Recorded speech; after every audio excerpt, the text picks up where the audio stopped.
전편에서 보티첼리의 프리마베라를 예로 들어 문학적 서사에 종속된 미술의 전통에 대해 이야기했습니다.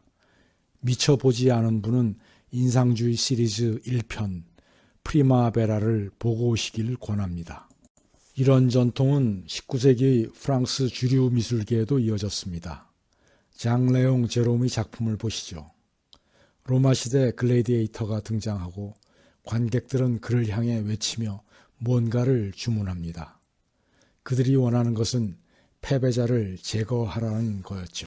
그래서 이 그림의 제목은 이런 손가락짓을 뜻하는 라틴어 폴리케 베르소입니다. 문학적 서사의 한 장면을 그린 거죠. 19세기 프랑스 미술계의 또 한 사람의 유명 화가 장 루이 에르네스트 메소니에의 작품입니다. 러시아에서 철수하는 나폴레옹 군대를 묘사한 비장한 역사성과 애국심이 담겨 있죠. 이 또한 역사라는 문학적 서사와 얽혀 있습니다.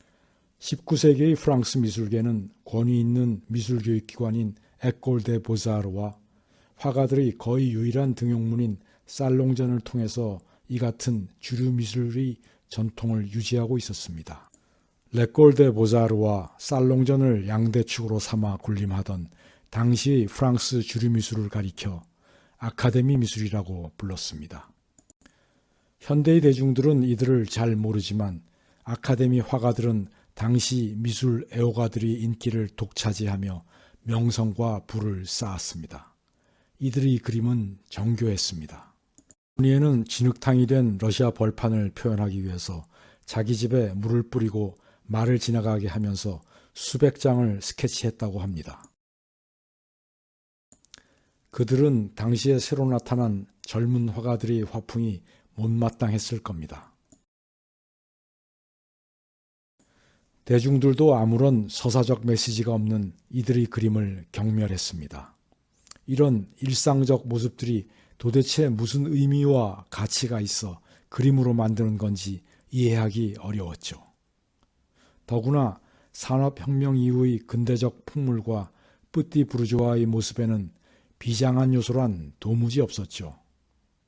까유보트의 그림에 등장하는 실크햇과 박쥐우산, 가스등과 현대식 건물, 비에 젖은 포장도로들 같은 주위에 널려있는 모습들을 뭐하러 애써 그림에 담아야 하는지 의아해했습니다. 적어도 그림이라면 성서나 신화나 역사적 현장의 장면을 그려서 무언가 뜻과 메시지를 전달해야 된다고 생각했죠. 아직 인상주의라는 이름이 생기기도 전이지만 이들이 그림 소재에 의구심을 갖고 있던 미술계를 확실히 도발한 사건이 발생했습니다. 에두아르 마네가 한 번도 아니고 두 번이나 연달아 사고를 쳤죠. 첫 번째 사고는 이 그림입니다. 르데주네 sur l'herbe, 풀밭 위의 식사. 1863년 살롱전에 출품했다가 낙선한 그림입니다. 여인의 나시는 오랫동안 미술의 주요한 소재였는데 왜 이게 문제가 되었을까요? 완전히 차려입은 신사들 사이의 벌거벗은 여인. 이 설정이 이 그림을 예술이 아닌 외설로 만들었습니다.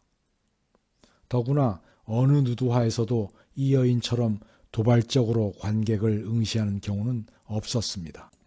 이 그림은 폭 2.6m, 높이 2.1m의 대형 캔버스에 그려졌습니다. 비평가들은 아카데미 대가들이 주로 사용하는 대형 캔버스에 이런 저급한 그림을 그렸다는데 분개했습니다. 게다가 이 그림은 르네상스 시대의 유명한 판화가 라이몬디 작품을 원용했습니다. 트로이 전쟁의 원인이 된 페리스 왕자의 심판이 있었죠. 페리스 왕자는 헤라, 아테나, 아프로디테 세 여신 가운데서 아름다운 여인을 얻게 해주겠다고 약속한 아프로디테를 선택하여 사과를 건네봤죠. 하지만 나머지 두 여신의 저주를 받아 트로이는 멸망에 이르게 됩니다. 이 판화의 오른쪽 아래에서 노닥거리는 두 명의 강의 신과 물의 요정을 따와서 풀밭 위의 식사의 모티브로 삼았습니다. 고상한 아카데미 화가들의 영역인 신화의 장면을 따와 외설적인 그림으로 만들어 놓았다고 분개했지요. 그래서 별별 비난이 다 퍼부어졌습니다. 예를 들어 왼쪽 아래 귀퉁이에 보이지도 않게 개구리를 그려놓은 게 마네의 음란한 의도라는 거죠. 개구리, 그런 이유는 싸구려 하급 창녀를 뜻하는 당시 은어였거든요. 풀밭 위의 식사 후 2년 만에 마네는 또 한 번 사고를 쳤습니다. 1865년에 올랭피아라는 작품을 살롱전에 출품했는데요. 사실 이렇게 비스듬히 누워있는 여체의 누드화는 기성미술계에서도 반복되는 테마였습니다. 이런 장르를 오달리스크라고 불렀는데요. 대표적인 그림이 고전주의 화가 앵그르의 그랑드 오달리스크입니다. 같은 오달리스크 장르이지만 마네의 올랭피아는 또 한 번 문제를 일으켰습니다. 여기서도 누드의 여인은 관객을 정면으로 응시하며 도발하고 있습니다. 그리고 동백꽃 머리 장식, 리본 목 장식, 황금 팔찌는 주인공이 고급 매춘 부임을 드러내고 있습니다. 고급스러운 침대 휘장과 비단 침구들도 그녀가 풀밭 위 식사의 싸구려 창녀와는 대조되는 고급 매춘부란 걸 시사하고 있습니다. 더욱 결정적인 건 흑인 하녀와 그녀가 가져온 꽃다발입니다. 단골 고객이 보낸 것이죠.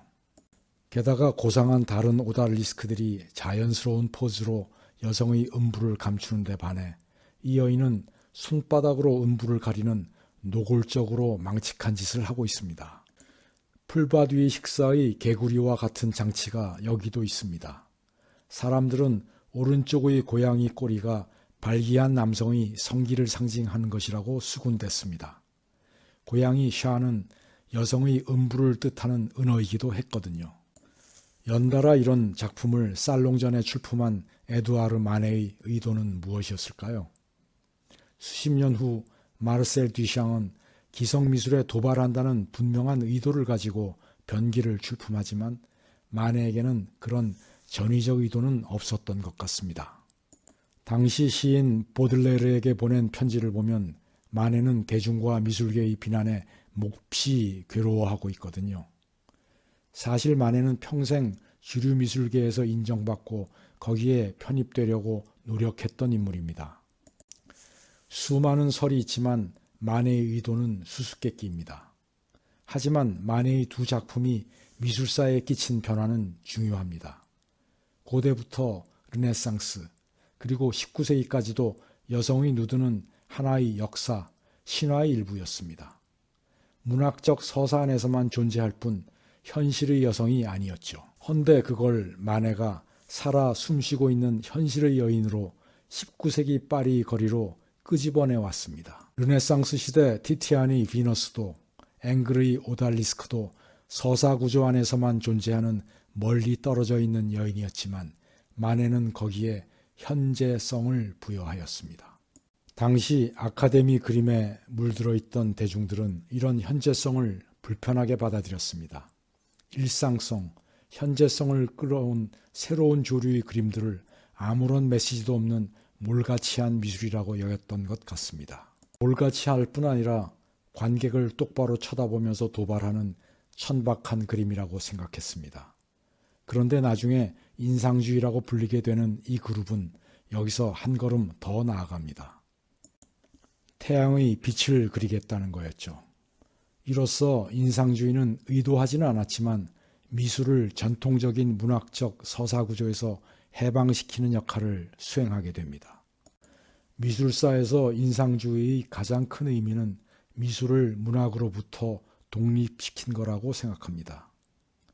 빛의 도입과 미술의 독립이 어떤 관계가 있는 걸까요? 인상주의 시리즈 다음 편에서 이어가겠습니다.